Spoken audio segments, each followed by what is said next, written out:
nature presents an established set of processes and achievements, billions of years old, which exercise a moral claim on rational intelligence, if it will but notice. And so that's what this is all about. It's about Aboriginal values and Aboriginal technologies, psychedelic drugs, shamanism, what have you, offering to us in the final moments of our unravelment a different and better way to carry on, a different and better way to behave and build a world. And it doesn't come a moment too soon. It may come too late. The ultimate tragedy. Imagine if we, in this ultimate kind of thanatoptic struggle, actually got it right, only to understand that the momentum of our own idiocy was so great that you would die knowing you could have done it right, but you would die anyway. And I mean as a culture, as a planet. So it's a call to awakening. Can cultural values be saved? I don't think so. I don't give a hoot. I mean, I'm an egg smasher. I mean, I think we should save the Rembrandts and save, the Piera della De Francescas and all that, but we cannot save the values. Racism, sexism, homophobia, xenophobia, product fetishism, enormous pyramids of class and privilege. None of this is savable. None of it is worth saving.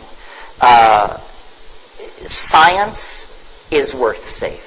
It's worth reforming because it is, as a method, powerful.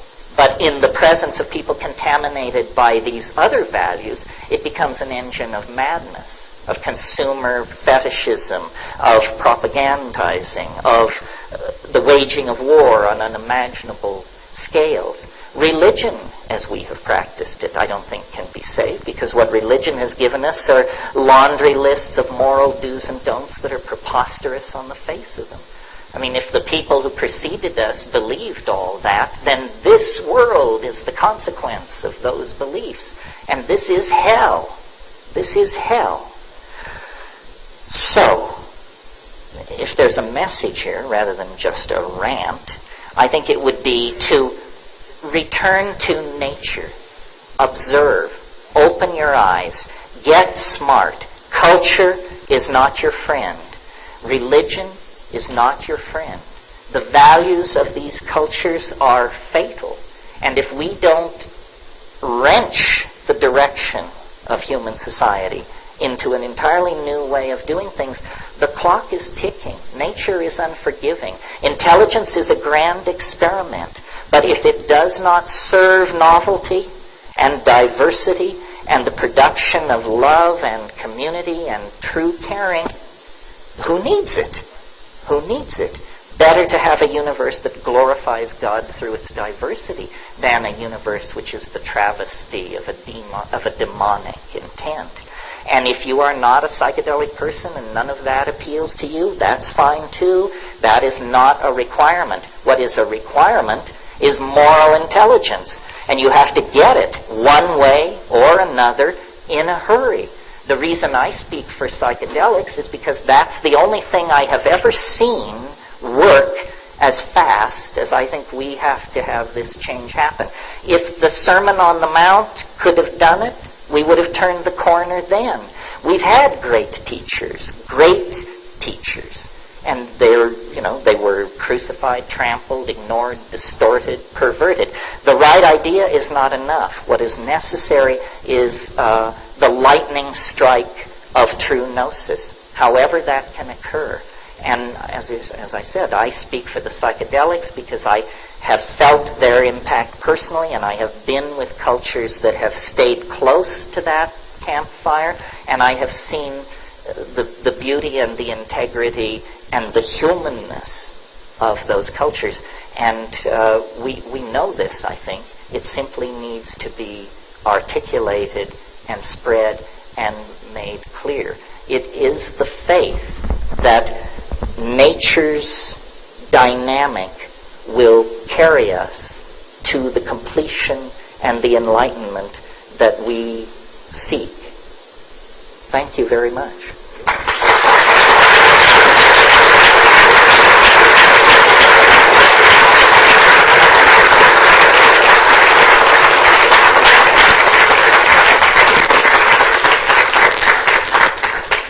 Now, and briefly, because I sailed past my intended stopping point, but for a few minutes, let's entertain questions. The question I have is around the attractor. And you talk about the culture being not our friend. But is not the culture still within the context of the novelty attractor? Well, yeah, I mean, these questions are complicated. I had a discussion with Giorgio Samarini, who's an Italian ethnobotanist and who has taken ibogaine, or iboga, Tabernanthe iboga, with the African tribe that uses that initiation. And in that initiation, they give 400 grams of this plant that is effective at 4 grams. And they give 400 grams, and sometimes people die, and it's pretty heavy-duty stuff. And I asked him, I said, Giorgio, why do they give so much? And he said their culture is so old that the morphogenetic field is so strong, I think it's very, very hard for them to get high. And he said something which I would not have thought he would say, and I had never thought. He said, the Western mind, because of its unique history, is the most sensitive mind to the impact of psychedelics. And so, addressing the question of the attractor, I'm not saying that this is worse than being an Amazonian tribe. I'm saying it's worse than being an Amazonian tribe, it's less than being an Amazonian tribe, unless we make use of it. In other words, this culture is not something to be preserved, but something to be exercised as an opportunity. We are free, well-fed, well-educated, we have access to the great databases of the world. A certain moral responsibility comes with that. I don't expect the Witoto or the Bora or the Muinani or the Shuar to do more than set a good example for us. The breakthrough will probably come from the high-tech industrial democracies, because that's where there is the most latitude to experiment. The very fact that I can speak to you without being shot, the very fact that you can go home and apply my lessons with no more than a few years in prison hanging over your head. This is progress, folks. Believe it or not. I mean, in Hawaiian culture, if you stepped on the king's shadow, they killed you immediately. And many, many Aboriginal societies are more rule-nutty than we are. But it's not about just creating a kind of anarchy. It's about using freedom to introduce other people to freedom and to then cultivate the things out of freedom that are most human. Most human. Somebody over here. Yeah. Well, let me address your question about alpha salvinorin. Alpha salvinorin occurs in a Mexican mint plant called Salvia divinorum that has, in the last 5 or 10 years, people have become aware that this was not only psychoactive, but that it was extremely powerful.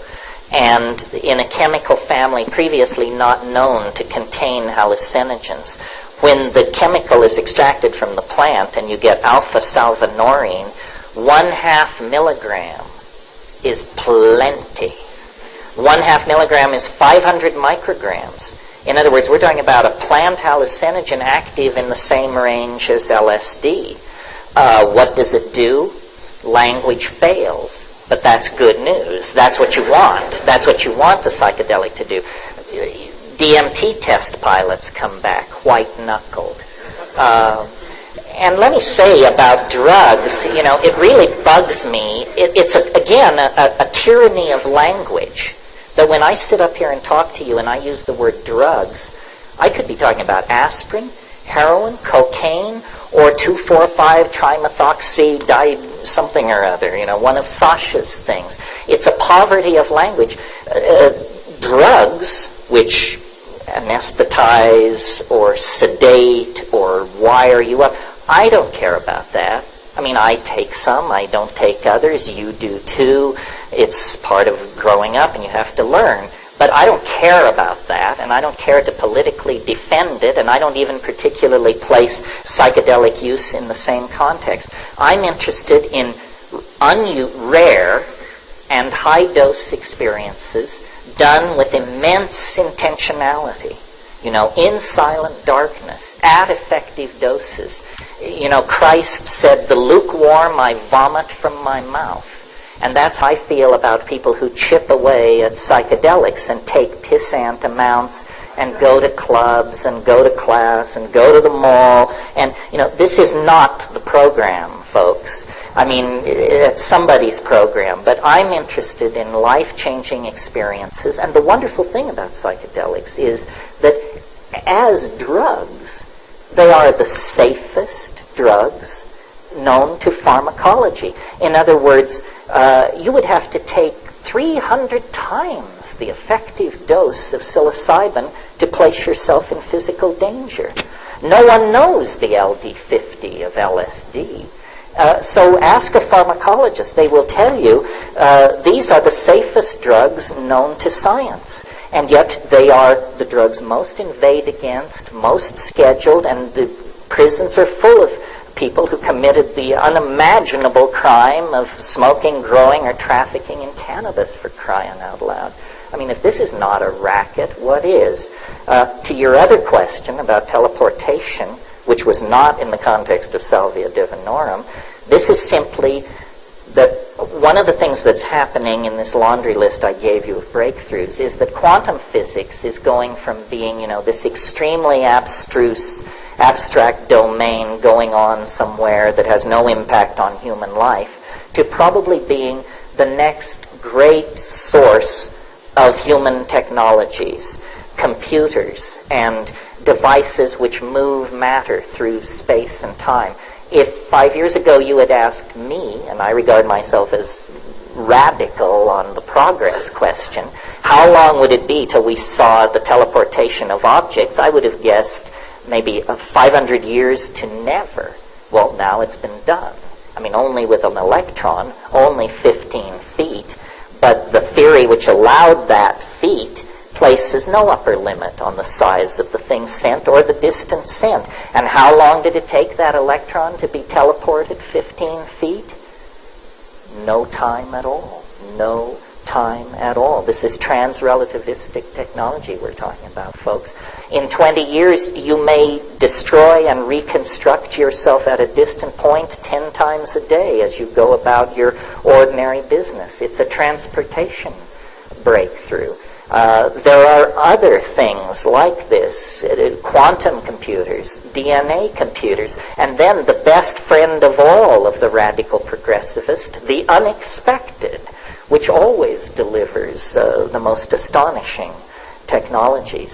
So, if you think what has come to this point has been astonishing, stressful, and amazing, brace yourself, because it is as prelude to what is about to break over the human species. It's almost as though God's joke on us is to give us so much power and knowledge that we will either transcend ourselves or we will certainly destroy ourselves.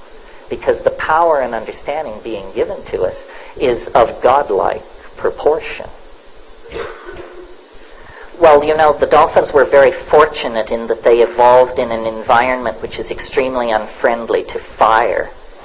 Fire leads you to do reckless and crazy things. The smelting of metals is the basic thing.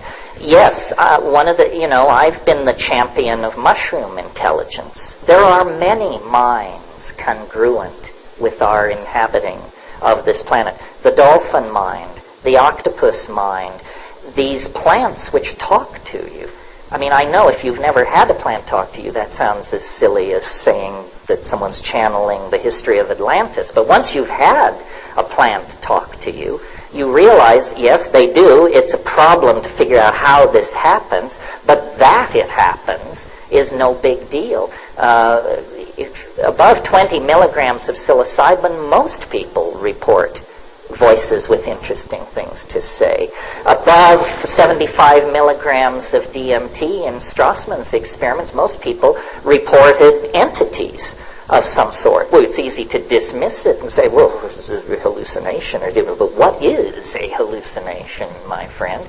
Another form of intelligence that fascinates me, and I think this is where the great surprise may come. I can feel the AI out there. I know it's there. I know it's growing. I know the planet is its embryo. I know the human community is its placenta.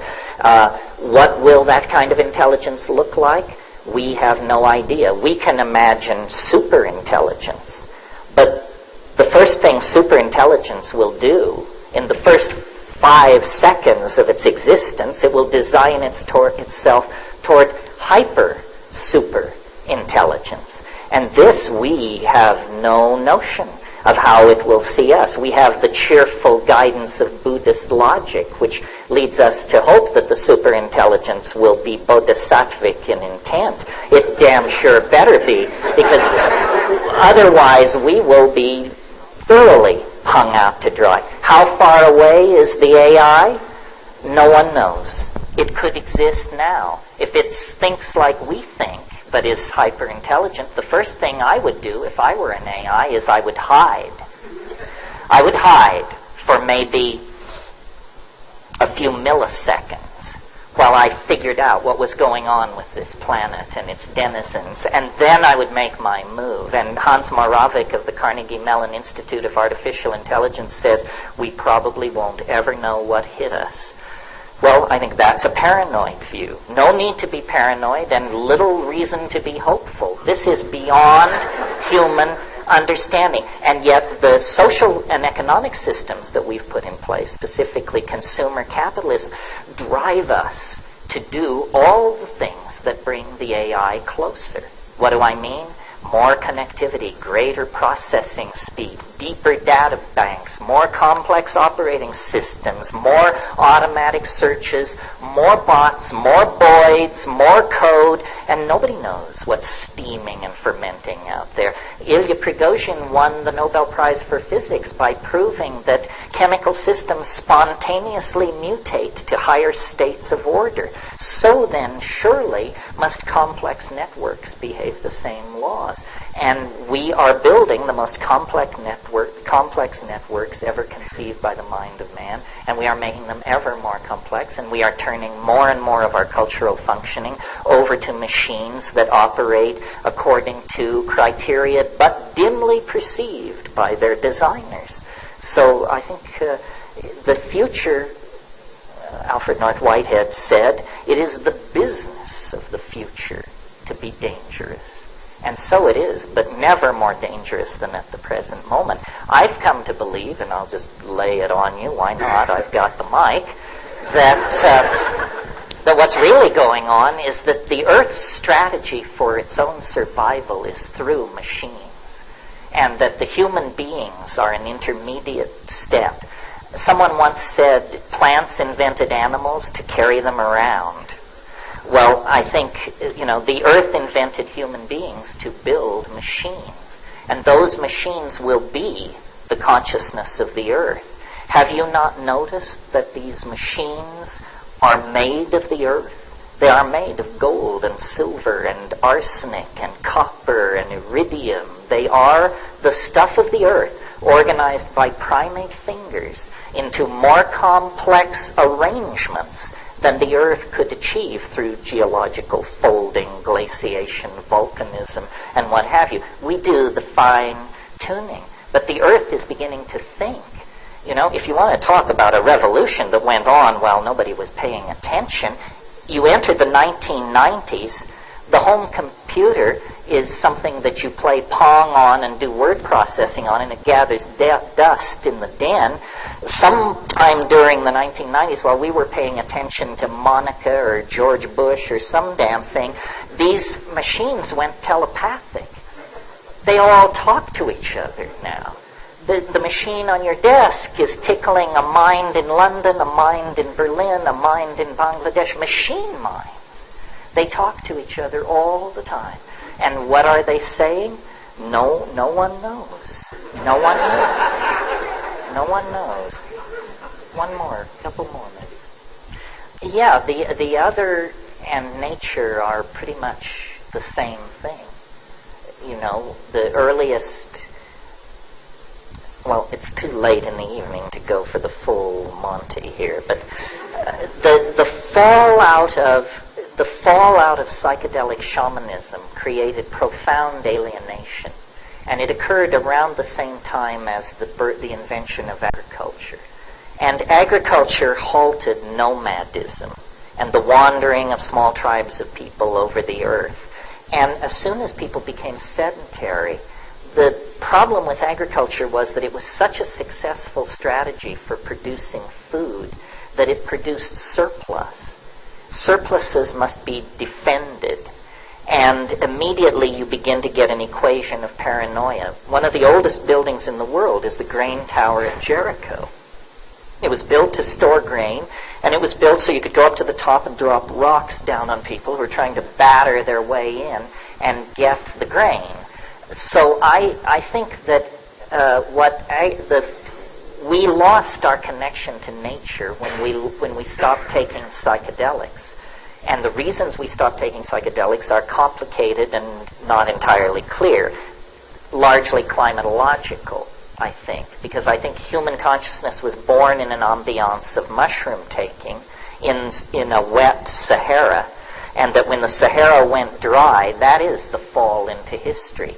You know, in the story of Genesis, just read it from that perspective. It's a hassle over a plant. It's a hassle over a plant. And what does this plant do? It opens your eyes. There is an incredible passage in Genesis where the owner of the garden is walking in the garden and mumbling to himself, and he says, if they eat of the fruit of the tree of knowledge, they will become as we are. So this was not a public health issue. This was an issue of who will remain stupid and who will remain on top. It was that if they eat of the fruit of the tree of knowledge, they will see through this scam and they will become as we are. And so it is forbidden. And the woman leads the man to the plant, and this to me indicates an age of matriarchy perhaps, but certainly dominance of feminine values and personalities. And then the catastrophe happens. Their eyes are open. They see that they are naked, which in fact is the case. They were naked. So they see the truth of things, and then they're told, all right, well, you broke the rule. You broke the one rule. So you and your generation unto 1,000 generations must toil and die and live in misery because you aspire to the same level of knowledge that we possess. And I think it's a story of a mushroom culture being overwhelmed by a male-dominator culture that had values that were based on cities, agriculture, standing armies, role specialization, so forth and so on. This is a different lecture, but that's my take on it. And until we correct the imbalance that was shoved down our throat at that point, until we reawaken, we will be forever imprisoned in these cultural illusions that make us be less than we could be and deny us our birthright, which is to full understanding and full being. And so the struggle between culture and the plants is the struggle over what a human being is, how a human being should be, and what it even means to be a human being. That's why it's so fundamental. And the last thought I want to leave you with is that's why it is so ironic that in the climactic moment of scientific materialism, positivism, Western values, so forth and so on, as we pursued the xenophobic agenda of patronizingly cataloging these so-called primitive cultures in the rainforests and so forth around the world, what did we do? We got their pots, their canoes, their cooking instruments, their thatching methods, and along with all that crap which we dragged back to our museums, we brought back their medicine kits. And I say to you, this was a Trojan horse brought within the walls of Troy, because in those medicine kits are the plants which hold the gods, which lift high the lantern that can lead us back to true humanness. End of rave.